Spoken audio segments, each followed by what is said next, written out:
Assalamualaikum warahmatullahi wabarakatuh. Baiklah, insya Allah malam ini kami akan mempresentasikan hasil diskusi kami dengan mata kuliah sistem operasi dengan judul File System Interface yang beranggotakan Muhammad Mustafa Kamal dan saya sendiri, Yayang Hafifah. Yang pertama akan dijelaskan oleh Muhammad Mustafa Kamal. Yang pertama akan dijelaskan konsep file, yang dimana pengertian file itu sendiri. Pertama, file pada suatu komputer merupakan suatu identitas yang tersimpan di dalam sistem file, di mana file ini umumnya merupakan suatu program ataupun data di dalamnya. Sedangkan sistem file manajemen file dari perangkat penyimpanan. Maksudnya adalah sistem file mendefinisikan bagaimana file diberi nama, disimpan, dan diambil dari perangkat penyimpanan. Selanjutnya, dalam sebuah file ada yang namanya file atribut. Atribut file berisi kumpulan data yang saling berkaitan. Atribut ini disebut juga properties yang berisi informasi yang berkaitan dengan file yang bersangkutan. Jadi di dalam sebuah file terdapat atribut, yaitu nama sebagai identifikasi dari pengguna, selanjutnya tipe, lokasi, ukuran atau size ukuran file yang digunakan. Selanjutnya ada protection atau proteksi kontrol terhadap pengguna yang sedang melakukan baca, tulis, dan eksekusi. Selanjutnya ada time, date, dan user identification. Di dalam sebuah file terdapat operasi-operasi file. File adalah tipe data abstrak. Untuk mendefinisikan file dengan benar, kita perlu mempertimbangkan operasi yang dapat dilakukan pada sebuah file. Nah, dalam sebuah file itu ada operasi membuat file atau create file, menulis file, create file, membaca file, memposisikan file atau reposition, menghapus file, dan memotong isi file atau istilahnya truncate. Selanjutnya ada jenis-jenis file. Yang pertama itu executable, yang dimana dengan nama biasanya ekstensinya X, com, bin, dimana biasanya ini merupakan file suatu program yang siap dijalankan. Selanjutnya ada objek dengan ekstensi seperti ini, obj atau o, yang dimana merupakan file data yang dikompilasi atau merupakan bahasa mesin. Selanjutnya source code. Source code dengan ekstensinya seperti ini, biasa nama filenya C, CC, Java atau PY, yang dimana file berupa berisi kode program dari suatu bahasa pemrograman. Selanjutnya ada text, yang dimana ekstensinya txt atau bisa juga doc, berisikan teks ataupun sebuah dokumen. Selanjutnya ada jenis file multimedia dengan ekstensinya MPEG dan MOV. Nah, biasanya merupakan file binary yang berupa informasi audio.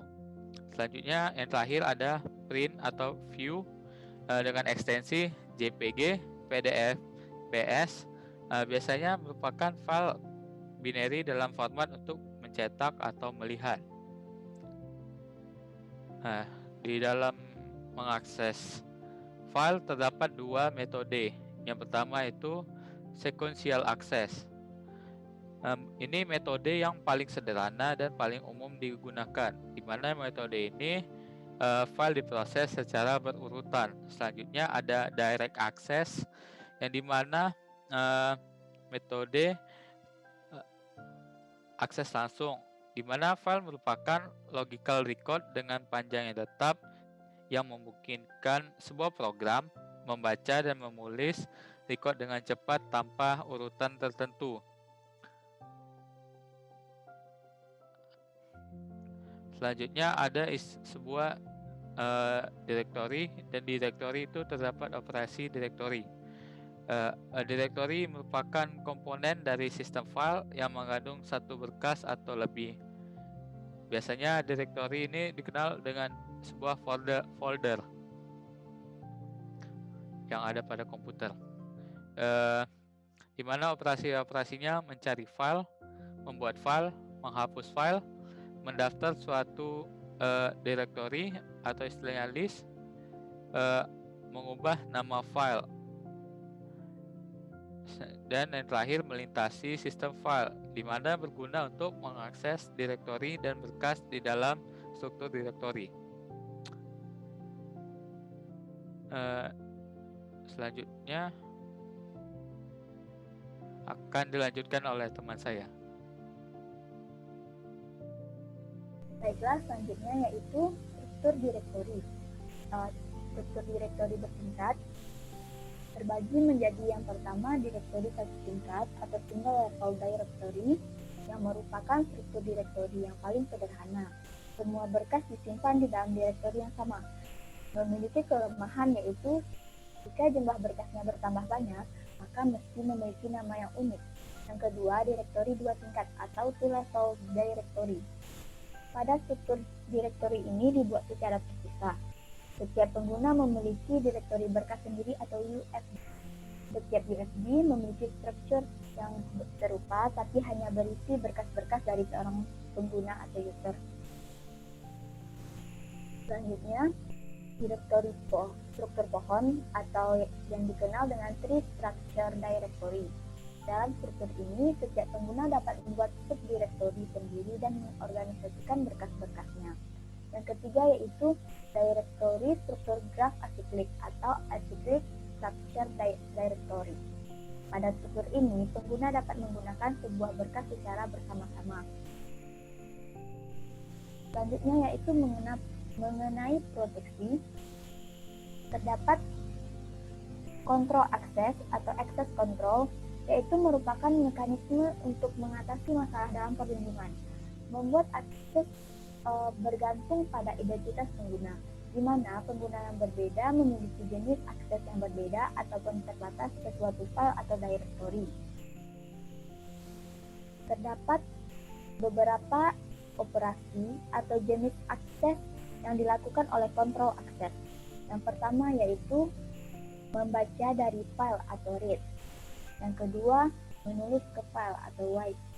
Yang ketiga, menjalankan file atau execute. Yang keempat, menambah isi file atau append. Yang kelima, menghapus file atau delete. Dan yang keenam, melihat nama dan atribut file atau list. Baiklah, sekian hasil diskusi dan presentasi kami. Mohon maaf apabila ada kesalahan. Saya akhiri dengan Assalamualaikum warahmatullahi wabarakatuh.